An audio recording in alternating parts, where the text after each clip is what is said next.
Pada suatu pagi yang cerah di kota Baghdad, masyarakat dikejutkan oleh sebuah pengumuman dari istana. Genderang dipukul, dan seorang utusan khalifah berteriak lantang di tengah pasar. "Wahai rakyat Baghdad, Khalifah Harun ar-Rasyid memanggil Abu Nawas ke istana hari ini juga." Orang-orang saling berpandangan, sebagian tersenyum, sebagian lagi menggelengkan kepala. "Kasihan Abu Nawas," bisik seseorang. "Entah ujian apalagi yang menantinya," sahut yang lain. Nama Abu Nawas memang sudah terkenal di seluruh negeri. Ia dikenal sebagai orang yang tampak malas, berpakaian sederhana, dan sering bercanda. Namun di balik itu semua, ia memiliki akal yang sangat cerdas dan cara berpikir yang tak pernah diduga siapapun. Saat itu, Abu Nawas sedang bersantai di rumahnya yang kecil. Ia mendengar ketukan keras di pintu. "Abu Nawas, atas perintah Khalifah, engkau harus segera menghadap," kata pengawal istana. Abu Nawas menghela napas panjang. Sepertinya hari tenangku telah berakhir," gumamnya sambil tersenyum tipis. Ia pun berangkat ke istana dengan langkah santai, seolah tak merasa takut sedikit pun.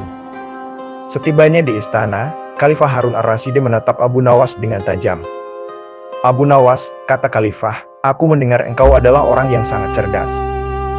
Hari ini aku ingin mengujimu." Abu Nawas menunduk hormat. "Hamba siap, wahai Amirul Mukminin."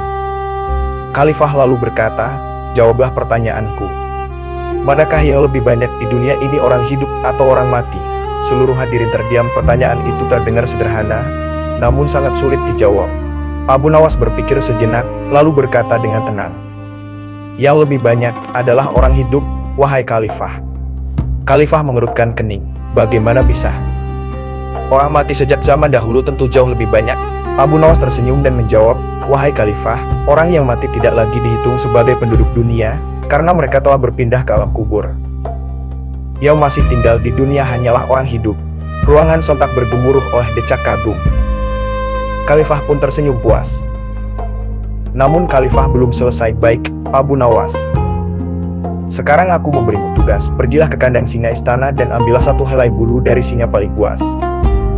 Jika gagal, hukuman berat menantimu." Para menteri terkejut. "Itu mustahil," bisik mereka. "Tak ada yang bisa masuk kandang singa dan selamat." Abu Nawas terdiam. Ia tahu, ini bukan sekadar ujian kecerdasan, tapi juga nyawa. Malam itu, Abu Nawas tidak langsung ke kandang singa. Ia justru pergi ke penjaga kandang. "Wahai penjaga," kata Abu Nawas ramah, "apakah singa-singa itu sudah diberi makan?" "Belum, baru besok pagi," jawab penjaga. Abu Nawas tersenyum. "Kau begitu, izinkan aku membantu." Ia membawa daging segar dalam jumlah besar dan melemparkannya ke dalam kandang. Singa-singa itu pun makan dengan lahap hingga kenyang dan tertidur pulas.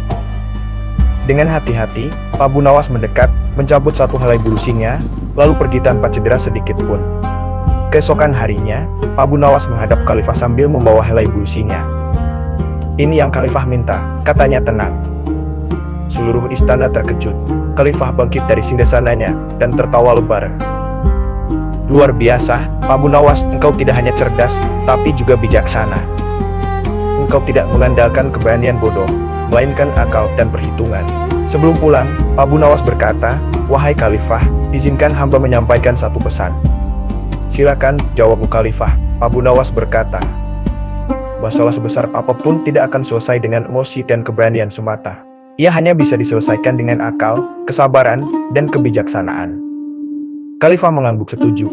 Sebagai hadiah, Abu Nawas diberi emas dan dibebaskan dari ujian-ujian istana untuk waktu yang lama. Sejak saat itu, kisah Abu Nawas semakin dikenal.